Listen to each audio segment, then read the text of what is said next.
नमस्कार, एनडीटीवी राजस्थान देख रहे हैं आप और मैं हूं आपके साथ शिवानी मिश्रा। झालावाड़ हादसे में एक परिवार ऐसा है जिसमें एक ही घर के 2 बच्चों की मौत हो गई। 7 साल का कान्हा और 10 साल की मीना की मलबे में दबकर मौत हो गई।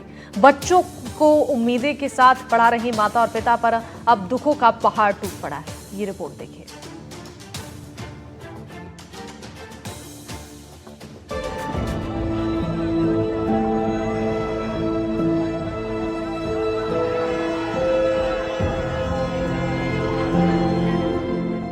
7 साल का कान्हा और उसकी 10 साल की बहन मीना की मौत से छोटू लाल का आंगन उजड़ गया है। झालावाड़ स्कूल बिल्डिंग हादसे में एक ही परिवार के 2 बच्चों की मौत हो गई। इस परिवार में भाई बहन की मौत से पूरा परिवार सदमे में है। जिन बच्चों की वजह से घर में रौनक हुआ करती थी, उनमें अब मातम पसरा हुआ है। मनोहर थाना उच्च प्राथमिक विद्यालय में जो हादसा हुआ उसमें 7 बच्चों की जानें गई हैं। सब बच्चे 8 और 11 साल की उम्र में थे। 7 आंगन सूने हो गए हैं और ये ऐसा घर है जहां 2 भाई बहन की एक साथ मौत हो गई। भाई 7 साल का था और बच्ची 10 साल की थी। उनके पिता बिल्कुल होश हवास नहीं है और सुबह उनका कुछ टिफिन बन रहा था और उसके पहले ये खबर आई। टिफिन तो बाद में ले जाता मैं मेल के और घर पे आए थे ये इतने में यहाँ मेरे को आवाज़ आई स्कूल की धड़ांग देने से, तो मैंने गया, मैंने यहाँ से दौड़ के गया मैं, तो वो धुआंड़ा मिला वहाँ, घबरा गया, मेरे को मालूम नहीं। फिर सब गांव वालों ने खोदना शुरू किया बच्चों अब को। सब गांव वाले ने किया। आप बेहोश हो गए उस टाइम? मैं तो मेरे को तोल नहीं कहाँ, मेरे को 2 ही बच्चे थे आपके? 2 ही बच्चे थे मेरे, तो ऑपरेशन करवा दी थी। दोनों ही, मतलब घर का तो आपका आंगन सुना है, कुछ भी नहीं है। दोनों बच्चों की मौत का पता जैसे ही मां को लगा, वो बेसुध हो गई। उन्होंने अपने होश खो दिए। 2 बच्चों को एक साथ खोने से उन्हें गहरा सदमा लगा है। मतलब 2 ही बच्चे थे आप आपके घर में? हाँ, 2 ऐसा चोर और चोरी। और आपकी बहू की क्या हालत है? बहू नहीं, बेटी है हमारी। बेटी है। आप नानी जी हैं? हाँ, नानी जी है, वो अस्पताल में भर्ती है। कई बोतलें चढ़ रही हो धनवा की। वो रो रही है क्या? उसकी हालत क्या है? वैसा दीदी ले गए 2 ही बच्चा बची, एक ही में तख्ती में जो रो रो के बेहोश होगी। जो रो रही जब बेहोश होता ही उसकी बीपी नापी तो बहुत कम निकली, बीपी बहुत बढ़ गई ज्यादा। जब उसको उठा के गाड़ी में बिठा के ले गया मनोहर थाना अस्पताल में भर्ती कर रहा है।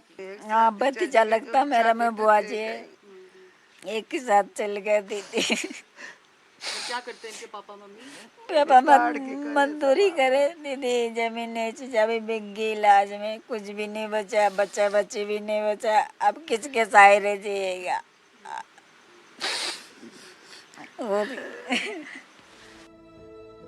परिवार के लोगों ने बताया कि 10 साल की मीना पढ़ाई में बहुत होशियार थी। 5वीं क्लास में वो हमेशा अव्वल आती थी। वहीं कान्हा का हाल ही में स्कूल में एडमिशन हुआ था। कान्हा शुरुआती समय में अभी लिखना सीख ही रहा था। मजदूरी करता 5 साल का, तो मैं बीमार था, अब नहीं। और बच्चों को आपने मतलब अच्छे स्कूल में डाला कि कोई पढ़ लिख के कुछ अच्छा बने? अच्छा बन जावे, पढ़ लिख के में हमारे नेस नहीं रहेगा, हम तो बना पढ़े लिखे रह गया। इसको पढ़ाएं बच्ची को। बच्चा मोनू और बेबी का नाम क्या है? कान्हा है और मीना है। मीना। तो कैसे थे पढ़ाई में कान्हा और मीना? मीना 1 नंबर थी पढ़ाई, अच्छा करती थी। 5वीं में एक थी और किताब पढ़ देती। कान्हा भी नाम लिखवा लग गया था। तो आपका तो मतलब घर का चिराग ही बस साबड़ा सूब हो गया घर के, तो कुछ भी। ये छोटी सी बच्ची है, उस टाइम स्कूल में थी। बेटा क्या हुआ उस टाइम स्कूल में? ऊपर से कंकर गिरने लगा। हमने दीदी से कहा दीदी हमको बाहर जाने दो, दीदी ने हमको बाहर नहीं जाने दिया। उन्होंने कहा कि कुछ नहीं होगा, चूहे गिरा रहे होगे, आप बैठे रहो, कुछ नहीं होगी। इतने में छत गिर गई। आप कौन सी क्लास में थे? फिर आप बाहर भागे या उसी क्लास में थे? मैं 8वीं में मैं टॉयलेट करने गई, इतने में गिर गया। अच्छा, तो इसलिए बच गए। हाँ। आपके कितने साथी थे जो उसमें दब गए थे? आपकी क्लास के बच्चे थे क्या? हाँ, 5-6 तो बाहर थे और सारे दब गए। छोटू लाल अपने दोनों बच्चों को स्कूल छोड़कर आया ही था। घर पर कान्हा और मीना की मां उनके लिए खाना बना रही थी। तभी खबर आई कि स्कूल की बिल्डिंग गिरने से बड़ा हादसा हुआ है और उसके दोनों बच्चों की मलबे में दबकर मौत हो गई है। स्कूल के बारे में पहले भी गांव वालों ने पहले भी बोल चुके थे और यहाँ के प्रतिनिधि भी वो भी बता दिया था। तो 1 लाख रुपए का सीमेंट का ऊपर का छत का आया था, तो उसमें सीमेंट के कट्टे पटक के और जोड़ कर दिया और पैसे उठा करने और खा गए। गवर्नमेंट को इतनी भ्रष्टाचार हो रही है, जो यहाँ के जो जितने कर्मचारी लोग हैं वे मिली जुली सरकार रहती है। और जो परिवार हैं उनको अभी कुछ मुआवजा दिया है? उनका जो परिवार को मुआवजा दिया है, कलेक्टर साहब ने 10-10 लाख रुपए की हर बच्चे को मुआवजा दिया है और सुविधा पे नौकरी लगाने की मांग बताया है कलेक्टर साहब ने। परिवार के लोगों का कहना है कि मुआवजे के रूप में उन्हें 10 लाख की रकम मिली है, लेकिन भरा पूरा परिवार पूरी तरह उजड़ चुका है। बच्चों के नहीं होने से वो अपने जीवन की कल्पना भी नहीं कर पा रहे। 7 मासूम जिंदगी खत्म हो गई है, 7 आंगन उजड़ गए हैं। अब सिर्फ इस स्कूल में ये मलबा बचा हुआ है। बच्चे कह रहे थे कि उन्हें आवाज़ आ रही थी कि कंकर गिर रहे हैं, लेकिन टीचर्स ने कहा अंदर ही बैठो, बाहर मत आओ, और देखते ही देखते ये हादसा हो गया।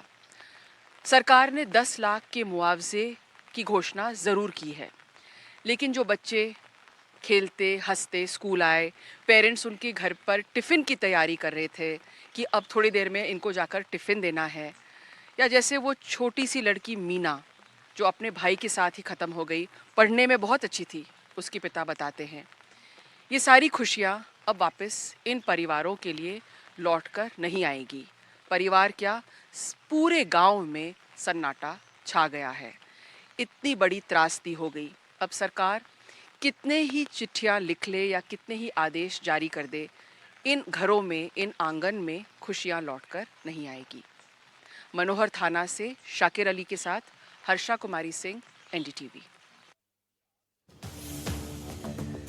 राजस्थान के झालावाड़ के पिपलोदी गांव में हुए हादसे ने कई घरों के चिराग को बुझा दिया। मासूम बच्चे अपने घरों से अपने माता पिता का आशीर्वाद लेकर खुशी खुशी स्कूल पहुंचे थे, लेकिन उन्हें क्या पता था कि सरकारी सिस्टम की लापरवाही उनकी जिंदगी पर भारी पड़ जाएगी। स्कूल की बिल्डिंग गिरने से 7 बच्चों की हुई मौत ने पीड़ित परिवारों को ऐसे जख्म दे दिए हैं जो जिंदगी भर नहीं भर सकेंगे।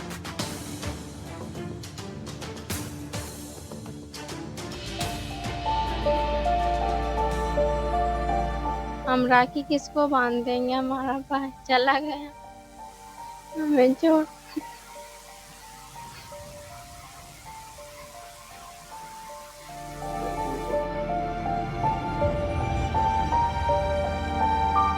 जब कंकर गिरने लगे तो मैडम ने डांटा फटकारा और कहा चुपचाप बैठ जा। तो मैडम बाहर क्यों नहीं निकले?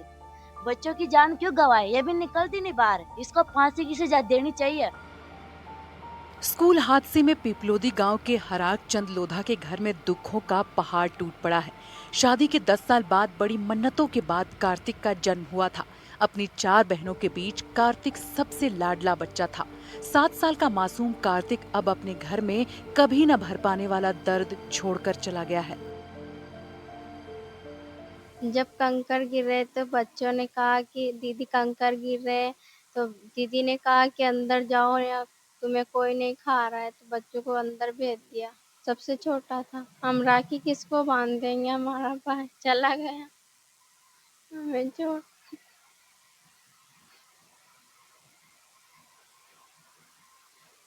क्या हुआ था? आपने देखा था? आपका भाई भी जो है दब गया था वहाँ पे? हाँ, देखा था। मैं सरस्वती का अगरबत्ती लगा रही थी।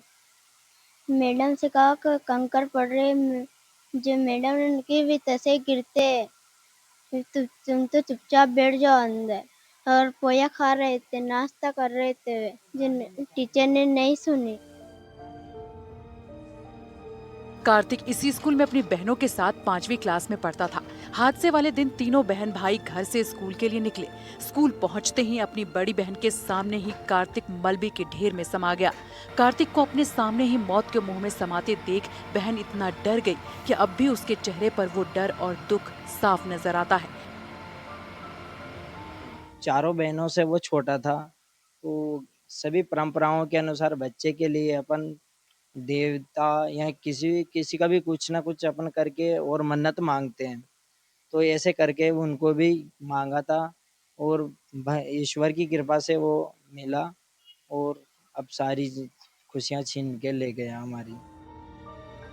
उसकी आवाज में उस खौफनाक मंजर का डर दिखाई पड़ता है। अब उसकी आंखें भाई की मौत के बाद से आंसुओं से भरी हुई है। इस हादसे में उसकी बहन भी घायल हुई है, जिसका इलाज अभी अस्पताल में जारी है। 4 बहन का इकलौता भाई चले जाने से घर में मातम का माहौल बन गया है। रक्षाबंधन का त्योहार अब नजदीक है, तो बहनों के आंसू रुकने का नाम नहीं ले रहे। जब कंकर गिरने लगे तो मैडम ने डांटा, फटकारा और कहा चुपचाप बैठ जा। तो मैडम बाहर क्यों नहीं निकले? बच्चों की जान क्यों गवाए? ये भी निकलती नहीं बाहर। इसको फांसी की सजा देनी चाहिए। इसको मतलब ये बच्चे मारने के लिए इसने वहां लगाए और भीतर मेरा के बाहर खड़ गई मैडम। हर समय बाहर खुले मैदान में वंदना होती थी, लेकिन उस समय इतनी बारिश भी नहीं थी। लेकिन उसी दिन उन्होंने उस रूम में करवाया। जब वहां से छोटे मोटे कंकर गिरे तो बच्चों ने प्रधानाचार्य को सूचना दी कि यहाँ पर कंकर गिर रहे हैं, तो उनको डांट करके वापस वहीं पे बिठा दिया गया है और वो सारे स्टाफ वाले वहाँ बाहर बैठ करके पोहा खा रहे थे, पोहा नाश्ता कर रहे थे बाहर। अब बच्चे जो वहाँ अंदर अकेले वंदना कर रहे थे, उसी समय यह हादसा हुआ और उसमें 7 बच्चों की मौत गई है। हादसे में कार्तिक की मौत होने के बाद से पूरे परिवार में गमगीन माहौल है।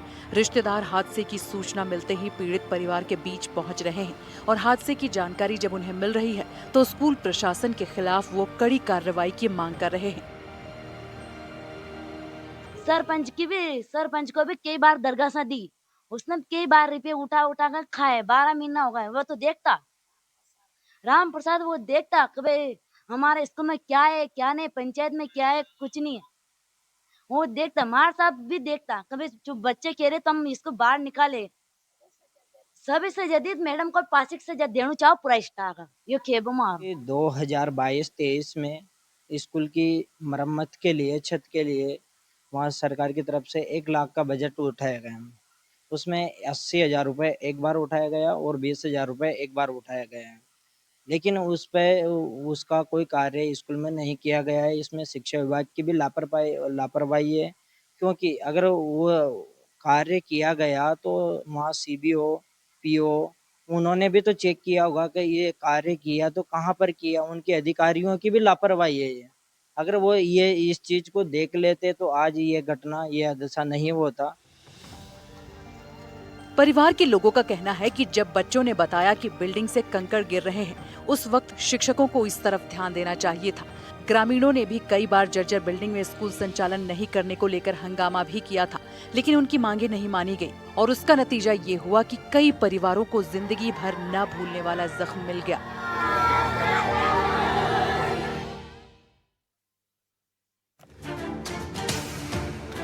झालावाड़ में हुए स्कूल हादसे में कई परिवारों की खुशियां छीन ली। पिपलोद गांव के नजदीक रानीपुरा गांव की प्रियंका पढ़ाई के लिए अपनी बुआ के गोद गई और जिस स्कूल में पढ़कर प्रियंका अपने सपनों को साकार करना चाहती थी, वहीं उसको मौत के घाट तक पहुंचा।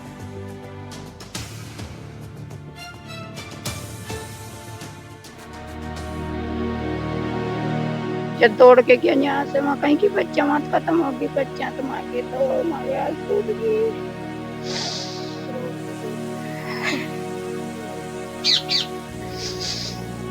उन्हें से पता चल गया, पूरे गांव दौड़ के गया यहाँ से। गांव दौड़ के गया जब वहाँ कुरिया, वहाँ कहीं की सावला मशीन आघात पूरी पड़ते ही मर गई पट्टियां से।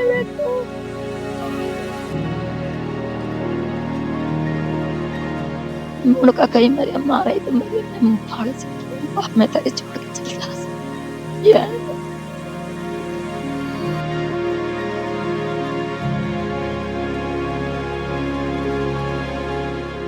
रानीपुरा के इस घर से एक मासूम बच्ची हमेशा के लिए गुम हो चुकी है।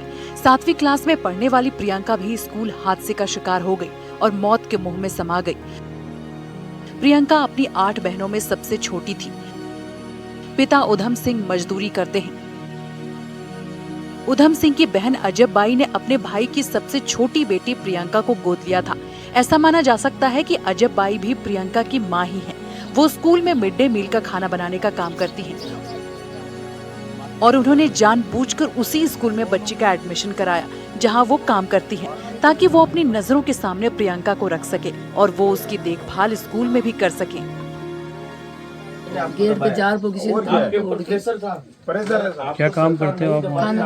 खाना बना से दो ही बना खाना से दो ही बना। तो बाहर तक चले गए थे आप? गेट पे घर से गेट पे तू किसी में दबा दिया गया। दबाया क्या वहीं उठा लिया 8 बजे करीब की बात है। 7:30 बजे 7:30 बज कोई व्यक्ति अगर पहुंच गया अब सरकार आ जाए हम बात करेंगे। छोटी उम्र में ही अपनी बुआ के साथ पिपलोद गांव आ गई प्रियंका 7वीं क्लास में पढ़ती थी। हर रोज अपनी बुआ के साथ स्कूल जाया करती थी, लेकिन हादसे वाले दिन प्रियंका ने बुआ से कहा कि उसे आज जल्दी जाना है। सिर्फ कुछ मिनट का ही फर्क रहा। जैसे ही प्रियंका के पीछे पीछे स्कूल तक उनकी बुआ पहुंची, प्रियंका हादसे का शिकार हो चुकी थी। जल्दी चल गई न्यू केयर गनगी के प्रिंसिपल आ रही बुआ जी, तो आज जल्दी बुलाया मैडम ने माया तो जल्दी। और इसी रिपोर्ट के साथ इस बुलेटिन में फिलहाल के लिए बस इतना ही।